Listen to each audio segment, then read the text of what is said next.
Hello my very dear CMA inter students, this is CMA Shiksha Singh from Aakash Agarwal classes. और मैं आज आप लोग के लिए लेके आई हूँ सीएमए इंटर का paper number 5 which is law and ethics का ABC एनालिसिस। और इस वीडियो में आपको सोल्यूशन मिलने वाला है आपकी सबसे बड़ी प्रॉब्लम कि मैम लॉ का सिलेबस इतना सारा है, कंपनी लॉ इतना बड़ा है, लेबर लॉ इतना बड़ा है, कमर्शियल लॉ इतना बड़ा है, मैम कहाँ से पढ़ूँ, क्या पढ़ूँ, कुछ समझ में नहीं आता है। एक पढ़ता हूँ तो दूसरा भूल जाता हूँ, दूसरा पढ़ता हूँ तो दूसरा भूल जाता हूँ। अब मैं कौन सा वाला इंपॉर्टेंट है, कौन सा वाला पढ़ के रखूं, कौन सा वाला लास्ट डे पे रिवाइज करूं, कुछ मैम समझ में आता नहीं है। तो आपको ये वीडियो पूरा देखना चाहिए, ये वीडियो सिर्फ और सिर्फ आपके लिए है। तो ये वीडियो के अंदर हम दोनों लोगों की बातें करने वाले हैं। भाई जो लोग मैम अभी तक कुछ पढ़ा नहीं हुआ है, आप मुझे कुछ ऐसे चैप्टर्स बता दो, आप मुझे कुछ ऐसी चीजें बता दो जिसको मैं पढ़ के पास हो जाऊं। या तो फिर कुछ ऐसे लोग रहेंगे मैम आप मुझे एक ऑर्डर बता दो कि कौन सा वाला इंपॉर्टेंट ज्यादा है जिसको मैं पढ़ के अपने एग्जामिनेशन स्कोर कर पाऊं, जिसको मैं लास्ट डे पे रिवाइज कर पाऊं। तो ये दोनों ही बच्चों के लिए है। ये सब्जेक्ट पढ़ने के बाद प्लस ये वीडियो देखने के बाद, ये वीडियो देखने के बाद आपको आपका जो सोल्यूशन है वो कंप्लीट हो जाएगा, प्लस आप कॉन्फिडेंट हो जाओगे कि आप इस पेपर को जून 25 के अंदर क्लियर कर सकते हो। चलो, तो भाई आपके सिलेबस में क्या क्या है, आपके सिलेबस में पहले क्या क्या है वो हम देख लेते हैं। फर्स्ट है आपका कुछ लेबर लॉ है। इस लेबर लॉ के अंदर आता है आपके 5 एक्ट्स। कंपनी लॉ है, देन कमर्शियल लॉ है,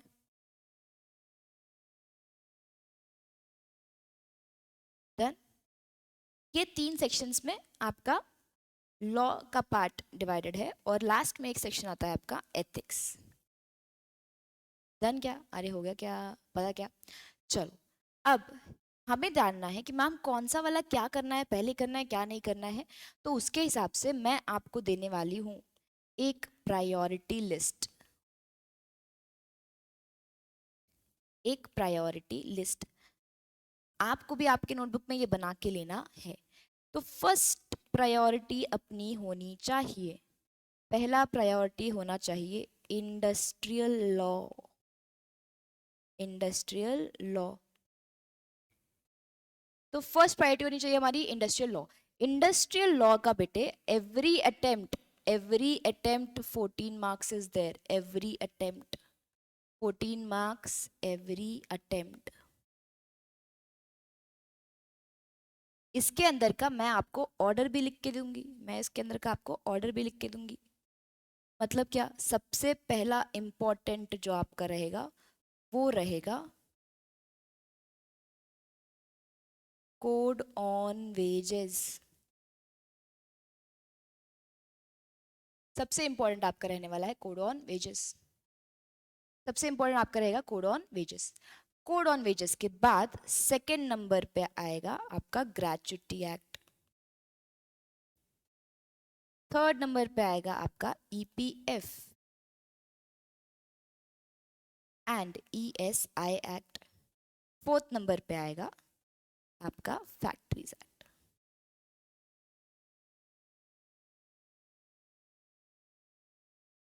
डन क्या, नेक्स्ट क्या है भाई।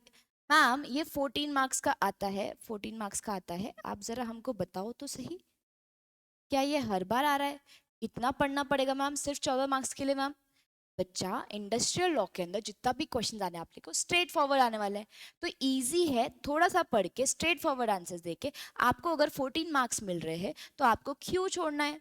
प्लस ये फिक्स्ड है, हमको मालूम है कि क्वेश्चन आने ही वाले हैं। ये देखो क्वेश्चन नंबर 4 है, क्वेश्चन नंबर 4 है, साफ साफ दिसंबर 24 में आपका क्या आया, कोड ऑन वेजेस से आया, ग्रेच्युटी से आया। दिसंबर 24 में 4A और 4B लेबर लॉ है, कोड ऑन वेजेस है और ग्रेच्युटी है। जून 24 में फैक्ट्रीज है और ग्रेच्युटी है। दिसंबर 23 में कोड ऑन वेजेस है और ग्रेच्युटी है। आपका जो न्यू सिलेबस का जून 23 का पेपर था, कोड ऑन वेजेस है और ICS ESI है। मतलब हर अटेम्प्ट में आपका क्या आ रहा है, कोड ऑन वेजेस आ रहा है, हर अटेम्प्ट में कोड ऑन वेजेस आ रहा है। ये देखो हर अटेम्प्ट में कोड ऑन वेजेस है, हर अटेम्प्ट में कोड ऑन वेजेस है, हर अटेम्प्ट में क्या है, कोड ऑन वेजेस है। तो कोड ऑन वेजेस और आपके जो बाकी का क्या है, ग्रेच्युटी ग्रेच्युटी ग्रेच्युटी ग्रेच्युटी ज्यादा आ रहा है। तो आपका आपका अगर मैं बोलूँ कि आपका लेबर लॉ 14 मार्क्स के लिए तो मिनिमम मिनिमम आ ही रहा है।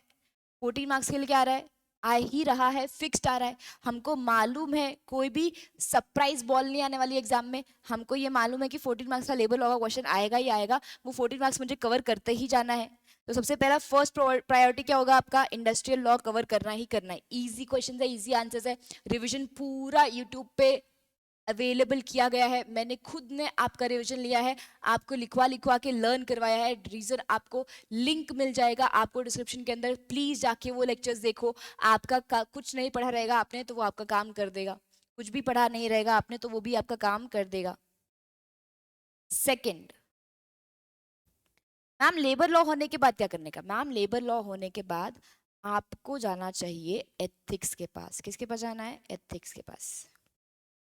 क्यों मैम एथिक्स के पास क्यों जाने का, मैम छोटा सा चैप्टर है वो तो, छोटा सा चैप्टर, मैम उसके पास क्यों जाने का, आपका बेटे एथिक्स आता है, बेर मिनिमम 14 मार्क्स एवरी अटेम्प्ट। क्या मैम झूठ बोलते हो आप, झूठ बोलते हो आप, झूठ ही बोलते हो, कितना बोलते हो झूठ। ये देखो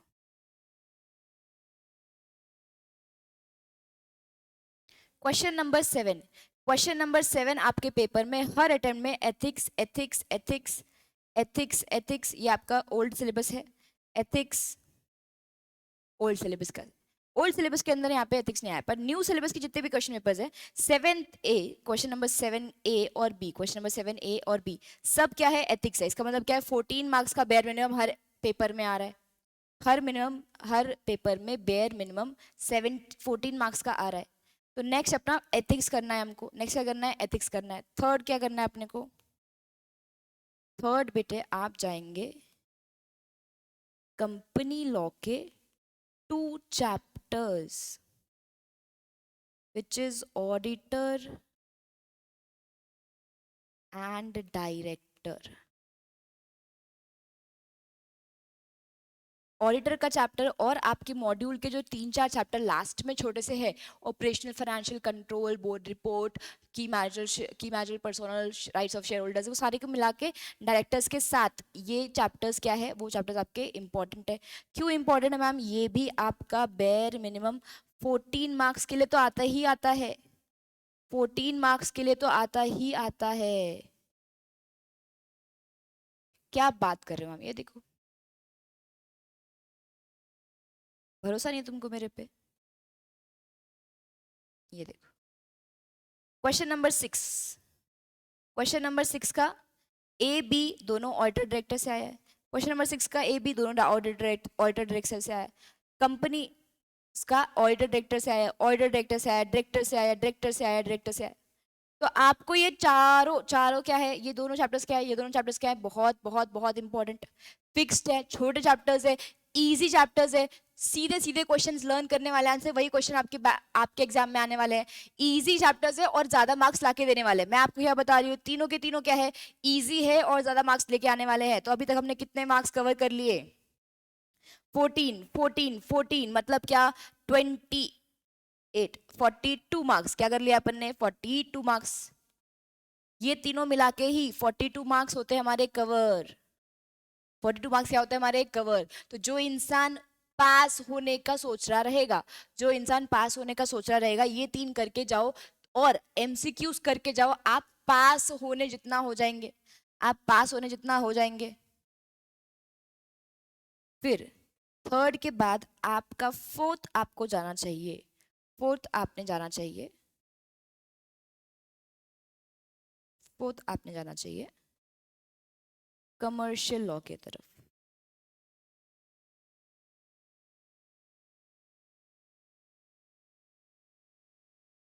फोर्थ आपने जाना है कमर्शियल लॉ की तरफ। कमर्शियल लॉ के अंदर आपके पास एक ऑप्शन रहता है, क्या ऑप्शन रहता है, आपको कमर्शियल लॉ के अंदर क्वेश्चंस के अंदर 2 तरह के सेट आते हैं, या तो कॉम्बिनेशन ऑफ आईपीए एलएलपी और नेगोशिएबल आएगा, इनका एक कॉम्बिनेशन आएगा, या तो फिर आपको एक कॉम्बिनेशन आएगा जिसके अंदर आईसीए और सोगा रहेगा। एक कॉम्बिनेशन आपका आ सकता है आईपीए एलएलपी और नोगा का, सोगा नेगो का, और आपको एक आपका कौन एक दूसरा कॉम्बिनेशन आ सकता है आईसीए और सोगा का। तो आपने ये बेयर मिनिमम 14 मार्क्स का तो आता ही आता है, 14 to 28 मार्क्स आते ही आते हैं इसमें से, पूरे के पूरे कमर्शियल लॉ में से। अगर आप ये कर रहे हो तो ये 14 मार्क्स का आता है, ये कर रहे हो तो ये भी 14 मार्क्स का आता है। इन शॉर्ट, अगर आप ये दोनों पढ़ के जाते हो, अगर आप ये दोनों पढ़ के जाते हो तो आप कितने स्कोर करते हो? 28 स्कोर करते हो।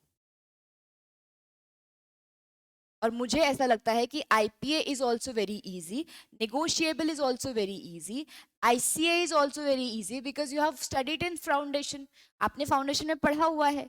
सोगा इज ऑल्सो वेरी इजी, आपने फाउंडेशन में पढ़ा हुआ है, सिर्फ रिवाइज करना है। रिविजन लेक्चर्स आपके आईसीए के, इंडियन कॉन्ट्रैक्ट एक्ट के आकाश सर के साथ चालू है। सी आकाश अग्रवाल सर आपके इंडियन कॉन्ट्रैक्ट के रिविजन लेक्चर्स देख ले रहे हैं, लिंक आपको डिस्क्रिप्शन में मिल जाएगी, आप जाके प्लीज वॉच करिए। वो रिवीजन लेक्चर आपने देखे तो भी आपका काम हो जाएगा, तो भी आपका काम हो जाएगा। ओके, नेक्स्ट हम जाएंगे आपके कमर्शियल एक्ट के बाद आपको जाना है कंपनी लॉ के पास। मैम सब लोग बोलते हैं कंपनी लॉ 40 मार्क के लिए आता है, मैम 40 मार्क के लिए आता है, 40 मार्क के लिए आता है, आप क्या ही बात कर रहे हो, आप क्या बात कर रहे हो? तो मैंने बेटा आपका जो इम्पोर्टेंट पार्ट है कंपनी लॉ के अंदर, वो आपको यहाँ पे मैंने बता दिया है। कंपनी लॉ से एग्जाम में आ रहे हैं क्वेश्चन, आ रहे हैं, पर कौन से चैप्टर से आ रहे हैं? ऑडिटर से आ रहे हैं, डायरेक्टर से आ रहा है। ऑडिटर और डायरेक्टर से मिनिमम बेयर फिक्स्ड 14 मार्क्स का आ रहा है। बाकी के चैप्टर्स में अगर मैं देखूं तो आपके जो क्वेश्चंस आ रहे हैं, या तो फिर वो पहले 5 चैप्टर से आ रहे हैं, 5 फर्स्ट 5 चैप्टर्स। कौन सा वाला? इनकॉर्पोरेशन, एमओए, एओए, कन्वर्जन,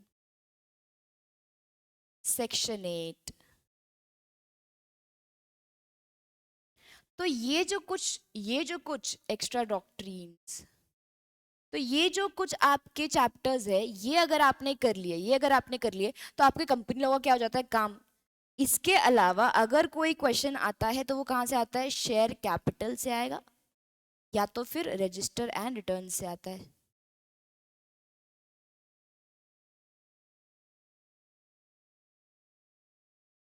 तो आपको कंपनी लॉ के अंदर, आपको कंपनी लॉ के अंदर जो आपका मेन प्रायोरिटी होना चाहिए, वो पहले 5 चैप्टर हो जाएंगे, या फिर उसके बाद शेयर कैपिटल हो जाएगा। इसके अलावा रेस्ट और कुछ भी आपको कंपनी लॉ के अंदर, मुझे ऐसा नहीं लगता कि आपको ए कैटेगरी या बी कैटेगरी में डालने की जरूरत है। तो अगर मैं आप लोगों को बोलूं तो भाई आपका industrial law, ethics and auditor director, इसको मैं डालूंगी A++ कैटेगरी में। ये तीनों चीजें आपकी A++ के अंदर आएंगी।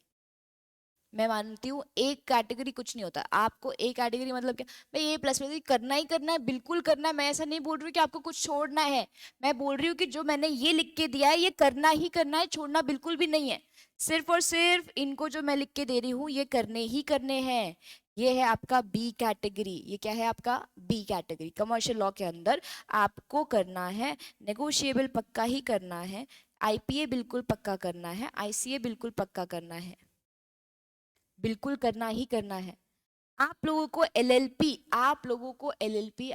एलएलपी थोड़ा सा डिफिकल्ट लगता रहेगा, इसके लिए मैंने आपको उसका भी सोल्यूशन इस वीडियो के एंड में दिया है। इस वीडियो के एंड में आपको उसका भी सोल्यूशन मिल जाएगा, डोंट वरी। नेक्स्ट है अपना कंपनी लॉ के अंदर आपके एक, ये किस में आते हैं? ये हमारे कंपनी लॉ के अंदर आपके फर्स्ट 5 चैप्टर्स क्या है? ए कैटेगरी के हैं। और अगर मैं पूरा ओवरऑल अगर मैं देखूं तो ये भी हमारे किसके अंदर आते हैं? बी कैटेगरी के अंदर आते हैं। किसके अंदर आते हैं? बी कैटेगरी के। इसके अंदर जो भी मैंने नहीं लिखा है, इन चैप्टर्स के अलावा मैंने जो भी नहीं लिखा है वो सब कहाँ पे आता है? सी कैटेगरी में आता है। वो सारे के सारे आप एक बार रीड करके छोड़ सकते हो, आप एक बार रीड करके छोड़ सकते हैं।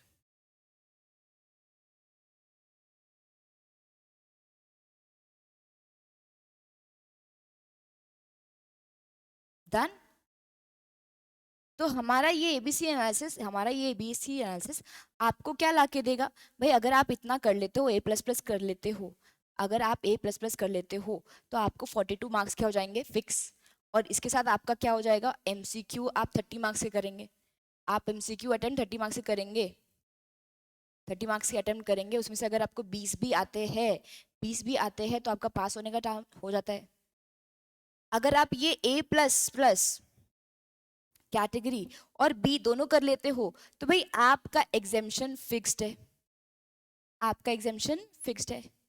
और अगर आप ये अपना कंपनी लॉ का ये भी कर लेते हो, भाई आपके मार्क्स हाईएस्ट आने लगेंगे, आपका लॉ आपके हाईएस्ट मार्क्स लेके आ सकता है। प्लस प्लस ध्यान रखना है कि आपके ग्रुप 1 के अंदर अकाउंट्स, कॉस्टिंग, टैक्स ऐसे डिफिकल्ट सब्जेक्ट्स को सपोर्ट करने के लिए आपके लॉ को स्ट्रांग होना पड़ेगा। और लॉ में पूरे चांसेस, आप एग्जाम्शन भी लेके आ सकते हो, आप 90+ भी लेके आ सकते हो, आप एग्जाम्शन भी लेके आ सकते हो, आप 90+ भी लेके आ सकते हो, अगर आप ये स्ट्रैटेजी को फॉलो करेंगे तो। अगर आप इस ऑर्डर में जाएंगे पढ़ाई के, आप इस ऑर्डर में पढ़ाई करने के लिए जाओगे तो आपको कंप्लीट एग्जाम्शन मिलने के चांसेस है, कंप्लीट आपके पास होने के चांसेस, अगर आपने कुछ नहीं पढ़ा होगा तो भी। चलो, तो यहाँ पे हमारा एबीसी एनालिसिस होता है खत्म। मैंने आप लोगों को पहले ही बता दिया कि हमारे रिवीजन लेक्चर्स चालू है। इंटर के अंदर लॉ की अगर मैं बात करूँ तो आपके लेबर लॉ का रिवीजन खत्म होने आया है, सारे के सारे चार एक्ट्स खत्म हो चुके हैं, 5वां चालू है, वो भी कल के अंदर खत्म हो जाएगा। आपका लेबर लॉ का पूरा रिवीजन आपको अवेलेबल कर दिया गया है यूट्यूब पे, लिंक आपको डिस्क्रिप्शन के अंदर मिलेगी। डायरेक्ट टैक्स का रिवीजन आपका चालू हो चुका है, आकाश सर के साथ चालू हो चुका है। फेज 3 चालू है, उसकी भी लिंक आपको डिस्क्रिप्शन बॉक्स के अंदर मिलेगी। कॉस्टिंग का रिवीजन भी चालू है, कॉस्टिंग के रिवीजन की लिंक भी आपको आपके डिस्क्रिप्शन बॉक्स के अंदर मिलेगी। प्लीज वो रिवीजन लेक्चर्स अटेंड करिए, आपके एग्जाम के लिए बहुत हेल्पफुल रहने वाले हैं, आपके एग्जाम के लिए शॉर्ट लेक्चर्स रहने वाले हैं। आपको कुछ भी और एक्स्ट्रा पढ़ने की जरूरत नहीं पड़ेगी। ये स्ट्रैटेजी फॉलो करिए। और मैं आप लोगों के लिए नेक्स्ट वीडियो में लाने वाली हूं LLP का topic wise ABC analysis, topic wise ABC analysis लेके आने वाली हूँ। क्योंकि एलएलपी बच्चों को बहुत लेंदी लगता है, डिफिकल्ट लगता है, समझ में नहीं आता है कि कौन सा टॉपिक पढ़ने का, मैम बहुत बोरिंग है ये वो। तो भाई आप लोगों के लिए मैं एलएलपी का लाने वाली हूँ टॉपिक वाइज एबीसी एनालिसिस। कौन सा टॉपिक आपको पहले पढ़ना चाहिए, कौन सा टॉपिक पढ़ के ही जाना है, कौन सा टॉपिक छोड़ सकते हो आप, उसके लिए मैं आपका एबीसी एनालिसिस लेके आने वाली हूँ। Stay tuned for the next video and do comment, please do comment in the comment sections कौन से चैप्टर, कौन से एक्ट, कौन से चैप्टर का आपको एक टॉपिक वाइज एबीसी एनालिसिस चाहिए। तो उस हिसाब से फिर मैं आपके कमेंट्स के हिसाब से उस चैप्टर का एक टॉपिक वाइज एबीसी एनालिसिस आपको दे पाऊंगी।